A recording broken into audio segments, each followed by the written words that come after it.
नमस्कार, बहुत स्वागत है आपका एमपी अब तक में। मैं हूं आपके साथ ऋतु सिंह। पुलिस कांस्टेबल भर्ती परीक्षा 2025 का फाइनल रिजल्ट जारी हो चुका है। एमपी एसीबी ने रिजल्ट जारी कर दिया है।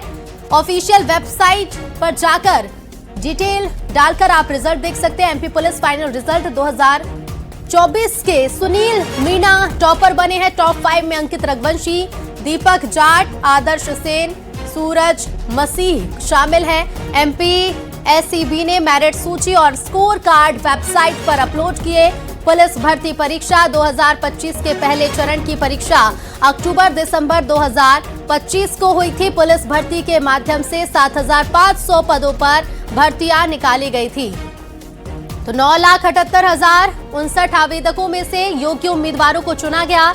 6,525 पदों पर अंतिम परिणाम घोषित किया गया है। ओबीसी आरक्षण के चलते 13% पद होल्ड पर ही रहेंगे। एमपी एसीबी ने रिजल्ट जारी कर दिया है। 87-13 के फॉर्मूले के हिसाब से रिजल्ट जारी किया गया है। सुनील मीणा टॉपर बने हैं। 87-13 के फॉर्मूले के हिसाब से रिजल्ट जारी हुआ है। 13% पद ओबीसी आरक्षण के चलते होल्ड पर रहेंगे। 6,525 पदों पर अंतिम परिणाम घोषित कर दिए गए हैं। पुलिस कांस्टेबल भर्ती परीक्षा 2025 का फाइनल रिजल्ट जारी हो चुका है। 7500 पदों पर भर्तियां निकली थी। 13% पद होल्ड पर रहेंगे। सुनील मीणा टॉपर बने हैं।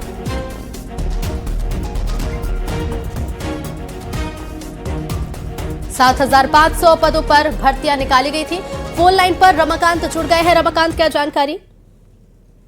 तो मैं आपको बता दूं कि 2025 के अक्टूबर-दिसंबर में जो है पुलिस कांस्टेबल भर्ती की परीक्षा आयोजित की गई थी और उसके बाद पिछले कुछ दिनों पहले ही फिजिकल टेस्टिंग भी हुई थी और उसके बाद अब मध्य प्रदेश कर्मचारी चयन बोर्ड ने पुलिस कांस्टेबल भर्ती परीक्षा 2025 का फाइनल रिजल्ट जारी कर दिया है, जिसमें सुनील मीणा टॉपर बने हैं और टॉप 5 में अंकित रघुवंशी, दीपक जाट, आदर्श जैन और सूरज मसीह के नाम शामिल हैं। टॉप 10 की लिस्ट भी जो है वो साइट पर अपलोड की गई है एमपीएससीबी की पर, और जो रिजल्ट जारी किया है वो अभी 87-13 के फॉर्मूले पर जारी किया है, यानी ओबीसी के जो 13% पद हैं उनका रिजल्ट को अभी होल्ड पर रखा गया है। इस परीक्षा के लिए जो है लगभग 9,78,059 आवेदकों ने जो है वो आवेदन दिया था। इसमें से योग्य उम्मीदवार चुने गए और ये रिजल्ट 6,525 पदों पर जारी किया गया है। अंतिम परिणाम में ओबीसी आरक्षण के चलते 13% पद होल्ड पर अभी रखे गए हैं, जिनका रिजल्ट ओबीसी आरक्षण को लेकर फैसला आने के बाद जारी किया जाएगा। जी बिल्कुल रमाकांत, सुनील मीणा टॉपर बने हैं, कई नाम भी सामने आए हैं। 87-13 फॉर्मूले के तहत ये रिजल्ट जारी हुआ है। रमाकांत, बिल्कुल ठीक कहा आपने कि 87-13 के फॉर्मूले के हिसाब से ये रिजल्ट जारी किया गया है और जिन पदों पर अंतिम परिणाम घोषित किया है 7,500 पदों के लिए भर्ती निकाली गई थी, जबकि अंतिम परिणाम 6,525 पदों के लिए घोषित किया गया है। 13% पद जो है वो होल्ड पर रहेंगे। उनका रिजल्ट ओबीसी आरक्षण के चलते इनके रिजल्ट बाद में जारी किए जा सकते हैं। जी बिल्कुल रमाकांत, शुक्रिया आपका जानकारी के लिए। तो करीब 10 लाख आवेदन आए थे, जिसमें से योग्य उम्मीदवारों को चुना गया है। और बात अब गेहूं की खरीदी की। मध्य प्रदेश के 4 संभागों में आज से गेहूं खरीदी की शुरुआत हुई, लेकिन कांग्रेस इस पर सियासी रोटियां सेकती नजर आई। प्रदेश भर में किसानों के लिए किए गए इंतजाम के बावजूद कांग्रेस ने हंगामा किया। आपको तमाम तस्वीरें भी बताएंगे, पर उससे पहले आपको बता दें कि मध्य प्रदेश में गेहूं खरीदी के पहले दिन कहां क्या कुछ हुआ है। तो 4 संभागों में शुरू हुई गेहूं की खरीदी। मंदसौर में स्लॉट बुकिंग नहीं होने के आरोप लगे। हरदा में खाली नजर आया खरीदी केंद्र। भोपाल, सीहोर और विदिशा में कांग्रेस ने जमकर हंगामा किया। सागर में खरीदी शुरू नहीं होने से नाराजगी भी देखने को मिली। किसानों का एक एक दाना खरीदा जाएगा, यह कहना है मंत्री विश्वास सारंग का। इधर कांग्रेस ने अव्यवस्थाओं का आरोप भी लगाया। तो देखिए, मध्य प्रदेश में आज से गेहूं खरीदी की शुरुआत हुई। 4 संभागों में आज से गेहूं खरीदी की शुरुआत हुई थी और तस्वीरें आपको लगातार दिखा रहे हैं जमकर प्रदर्शन। 6 तस्वीरों में आप देख सकते हैं भोपाल में कांग्रेसियों ने प्रदर्शन किया। तो प्रदेश के अलग अलग जिलों में हुए प्रदर्शन की तस्वीरें आपको दिखाते हैं। कांग्रेस ने खरीदी केंद्रों पर अव्यवस्थाओं को लेकर प्रदर्शन किया, ज्ञापन भी सौंपा। कई जगहों पर प्रदर्शन की तस्वीरें सामने आई हैं। भोपाल में गेहूं खरीदी में देरी को लेकर कांग्रेस ने प्रदर्शन किया। ग्वालियर में भी कार्यकर्ताओं ने विरोध प्रदर्शन कर प्रशासन को ज्ञापन सौंपा। इसके साथ ही सागर में किसानों ने गेहूं खरीदी न होने पर हंगामा कर दिया। इधर मंदसौर में किसानों का आरोप है कि स्लॉट बुकिंग नहीं हुई, जिसके कारण किसान खरीदी केंद्र पर नहीं पहुंचे और गेहूं खरीदी प्रभावित रही। हरदा में किसानों को जानकारी न होने के चलते किसान खरीदी केंद्र पर नहीं पहुंचे, जिसके चलते खरीदी केंद्र खाली दिखे। श्योपुर में कांग्रेस ने प्रदर्शन कर गेहूं खरीदी केंद्रों पर व्यवस्था को लेकर ज्ञापन सौंपा है।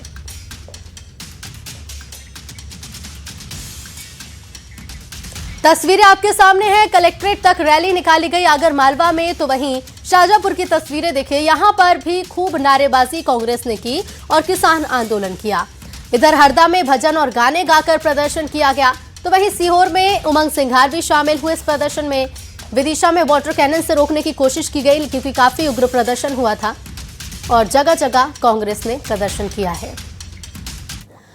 इधर जबलपुर की बात करेंगे, जहां रानीताल में बीजेपी कार्यालय के पास एनएसयूआई और कांग्रेस के जनाक्रोश अर्थी जुलूस में भारी हंगामा हुआ। गैस सिलेंडर्स की अर्थी जलाने जा रहे कांग्रेसियों को पुलिस ने बैरिकेडिंग कर रोका और पुलिस ने प्रदर्शनकारियों पर वाटर कैनन चलाई। भारी पुलिस बल के बीच कांग्रेसियों ने अर्थी जलाकर विरोध जताया। प्रदर्शन में शामिल कई कार्यकर्ताओं को गिरफ्तार किया गया। कांग्रेस रसोई गैस की किल्लत, महंगाई समेत अन्य समस्याओं पर जनाक्रोश अर्थी जुलूस निकाल रही थी।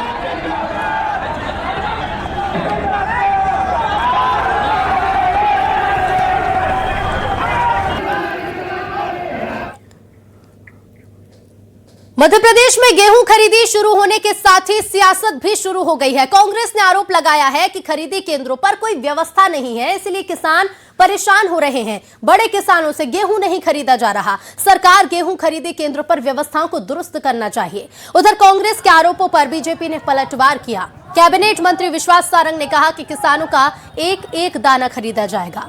कांग्रेस सिर्फ आरोप लगाने का काम करती है। कांग्रेस ने कभी किसानों के लिए कुछ नहीं किया। सरकार ने 1 महीना इसलिए लेट किया ताकि भारतीय जनता पार्टी के एजेंट और बिचौलिए खरीद सके। तो 400 रुपए का जो लाभ है इन एजेंटों को मिल सके। सीधे सीधे कमीशन खोर दलाली की ये है, किसानों का पैसा दलालों के पास जा रहा है। बड़े किसान पे आपने लगा दिया है कि हम कम आपसे खरीदेंगे। माननीय मुख्यमंत्री जी का स्पष्ट निर्देश है, एक एक दाना गेहूं का उपार्जित किया जाएगा, खरीदा जाएगा। ना कहीं अड़चन है, ना कहीं उलझन है। कांग्रेस आज प्रोटेस्ट कर रही है। अब कांग्रेस को तो विघटन की बातें करना है, कांग्रेस को तो अराजकता फैलाना है, और टाइम फिस तो हो गया उनका मामला।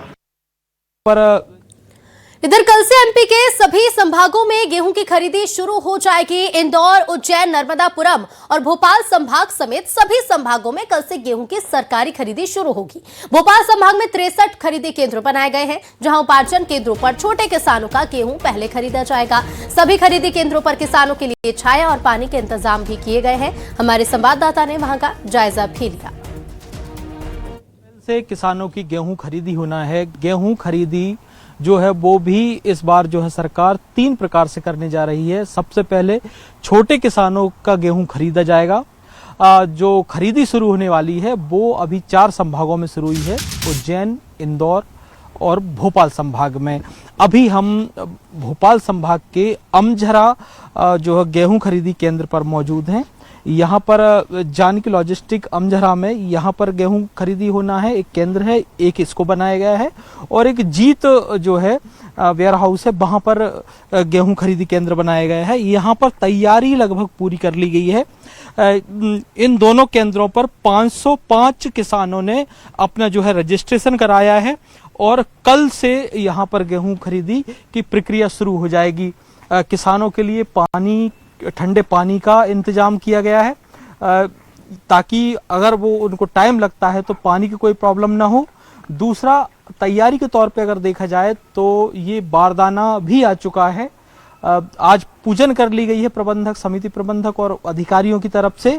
जिसको कांटा बोलते हैं उसकी पूजन हुई है, अधिकारियों ने कर ली है। औपचारिक शुरुआत हम कह सकते हैं, औपचारिक शुरुआत हो चुकी है गेहूं खरीदी की। कल से प्रॉपर तौर पे जो है किसान आएंगे। जिसको जैसा स्लॉट मिला है, जिस डेट का स्लॉट मिला है, वो आएंगे और अपना जो है गेहूं यहाँ पर तुलवा कर और जो है जा सकते हैं। बहरहाल तैयारी पूरी है जो है, लेकिन 9 तारीख का जो कंफ्यूजन था वो आज की औपचारिक शुरुआत थी। कल से किसान अपना गेहूं बेच सकते हैं।